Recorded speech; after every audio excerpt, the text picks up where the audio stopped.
আজকের ভিডিওতে থাকবে আরশির প্রথমবারের মতো কচ্ছপ দেখে তার রিঅ্যাকশন কেমন ছিল, আর আমরা সবাই শাড়ি পরে কোথায় গিয়েছিলাম, কেমন এনজয় করেছিলাম সবই শেয়ার করবো আপনাদের সাথে। এই ব্লগটা যদিও রিসেন্টলি না, এটা অনেক আগের, আপনারা আমাদের ড্রেস আপ দেখলে বুঝতে পারবেন। এই ঠান্ডাতে অন্তত আমার পক্ষে শাড়ি পরা ইম্পসিবল, কিন্তু ভাই আমার মতো মেয়েরা এই শাড়ি পরে কিন্তু বড় হয়ে যাচ্ছে, ছবি তুলতেছে, ছোট ছোট ভিডিও বানাচ্ছে, কিন্তু আমি একদম ব্যাকডেটেড, আমার কথা বলে আর লাভ নাই। আচ্ছা যাক, ওই দিন ওয়েদারটা অনেক ভালো ছিল, আমাদের সিটিতে অন্য সিটি থেকে মেহমান আসছিল, তো আমরা চিন্তা করলাম আমাদের আশেপাশে যেই সব জায়গাগুলো মেহমানকে দেখানোর দরকার, ঘোরানোর দরকার, ওইগুলোতে আমরা নিয়ে যাব। তো সবাই যেই প্ল্যান করলাম সেই মতো কাজ। তো আমাদের প্ল্যান ছিল যে আমরা দুপুরে খাওয়া দাওয়া শেষে সবাই শাড়ি পরে আমাদের এখানে খুব কাছে একটা পার্ক আছে যেখানে কচ্ছপ দেখা যায়, আর এইটা অনেক ঐতিহাসিক একটা জায়গা, মানে এখানে মেবি কোনো এক আমলে রাজা প্রজাদের রাজমহল ছিল আর কি। আমি অত ডিটেলস ভালো করে জানি না, ভাবি একটা বলছিল বাট আমি ভুলে গেছি, যেহেতু ভুলো মন। তো ওখানে যাব, আমরা সারা বিকাল ওখানে কাটাবো, তারপরে রাতটাও ওখানে কাটাবো। যখন 10:30 বা 11টা বাজবে আমরা চলে আসবো, আমাদের প্ল্যান এমনই ছিল। তো আমরা সবাই চলে গিয়েছিলাম। আরশির প্রথমবারের মতো কচ্ছপ দেখে তো অবাক, সে বলতেছে এগুলো তো পাথরের মতো দেখতে, আবার হাঁটতেছে দেখে ও ভয় পাইছে, যেহেতু এর আগে কখনো দেখে নাই। ওর রিয়াকশন বরাবরই হাস্যকর ছিল। আমি যেহেতু আগে চলে আসলাম, তো বললাম যে আমাকে একটু ভিডিও করে দিতে। আমার হাজব্যান্ড আসতে পারে নাই, ওর অনেক ব্যস্ততা ছিল ওই দিন, কিন্তু সবাই আসছে, প্রায় আমরা 20 থেকে 25 জনের মতো আসছি। ক্যামেরাম্যান এত এক্সপার্ট না, অত ভালো ভালো ছবি বা ভিডিও তুলতে পারি না, বাট ও পিচ্ছি মানুষ, যাই তুলছে অনেক ভালোই লাগতেছিল আমার।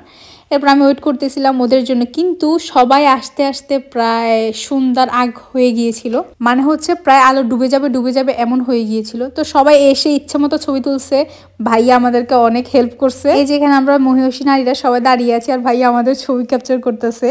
যেহেতু এখানে সবাই ক্যামেরা শাই, সো কাউকে আমি ক্যামেরাতে দেখাচ্ছি না, আর আপনারা তো জানেনই আমি নর্মালি কম শো করি সবাইকে ক্যামেরাতে। তো আমাদের খাবার দাবার আমরা সবাই রেডি করতেছি, ভাইয়ারা এখানে অনেক হেল্প করছে, আমি জাস্ট টুকটুক করে ভিডিও করতেছি। ওই সময় এত মশা ছিল, খাবার দাবার থেকে ইম্পর্টেন্ট ছিল যে কয়েল, না হলে কিন্তু বসাই মুশকিল হয়ে যাবে। ও বাই দ্য ওয়ে, আমরা কিন্তু এখানে একজন এক ধরনের আইটেম বানিয়ে এনেছিলাম, যারা অনেক বেশি এক্সপার্ট তারা কিন্তু 2-3টা করে এনেছে, আর নর্মালি আমি তো অত কিছু পারি না, যাই আনছি। আর ভাবিদের খাবারগুলো এত মজার ছিল।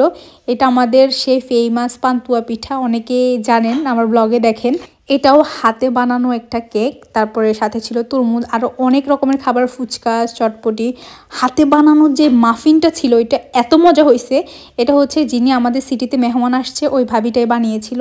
হাতে বানানো সিঙ্গারা, এখানে যত কিছু ছিল সবই হোমমেড ছিল। আমি তো অবাক, ভাবিরে এত কিছু বানাতে পারে। সাথে মিষ্টি ছিল, অনেক রকমের ফ্রুটস ছিল, তারপরে কিছু কোল্ড ড্রিঙ্কস ছিল, তারপরে সবার শেষে তো চা ছিলই। কি আর বলবো, আপনারা তো ক্যামেরাতে সব কিছু দেখতেছেন, যদি আমি অত সুন্দর করে ভিডিও করতে পারি নাই, কারণ আলোর স্বল্পতা অনেক বেশি ছিল। আমরা আগে যেখানে বিছানা চাদর পেতে ফেলেছিলাম সেখানে দেখলাম আলো কম আসতেছে, বাট কিছু করার নাই, এভাবেই আমরা এনজয় করলাম, সবাই মিলে গল্প করলাম। আর বাচ্চারা তো ইচ্ছে মতো দৌড়াদৌড়ি করছে, খেলছে, তাদের খেলা দেখে নিজেই ভালো লাগতেছিল যে তারা এত এনজয় করছে। কিন্তু মজার ব্যাপার হচ্ছে আরশিল ঘুমাই গেছে। ওই সময়টায় আরশিলের একদম রুলস ছিল যে ও সন্ধ্যার পর বা সন্ধ্যার একটু আগে দিয়ে ঘুমাবে 1-2 ঘন্টা। তো ওখানে ও ঘুমাই গেছে, কি আর করব, আমার পাশে সে শুয়েছিল, কিন্তু মশায় এত বিরক্ত করছে, কোনোভাবে আর শান্তি মতো ঘুমোতে পারতেছিল না। ওকে দেখে সবাই হাসতেছিল, কারণ আমি অনেক ট্রাই করছি যে আরশিল তুমি ঘুমাইও না। ও বলতেছে না আমি ঘুমাবো, তুমি আমাকে একটু জায়গা করে দাও, আমি ঘুমাবো। ও এমনি বলতেছিল, ওর কথা শুনে তো সবাই হাসতেছে।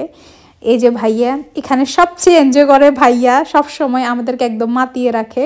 ভাই ফুচকা খাইতেছে, অনেক পছন্দ করে। আমাদের খাওয়া দাওয়া শেষ, আমরা সব গুছিয়ে ফেলেছি, এখন পুরো জায়গাটা আমরা হাঁটবো আর গল্প করব। সবার শেষে দেখতেছি আচারও ছিল, আচার খাইতেছিলাম আর সবাই মিলে হাঁটতেছিলাম। অ্যান্ড ফাইনালি বাসে আস্তে আস্তে প্রায় 11টা বেজে গিয়েছিল। অ্যান্ড এটা খুবই একটা ভালো দিন ছিল, আর আপনাদের সাথে শেয়ার করতে পেরে আরও ভালো লাগতেছে।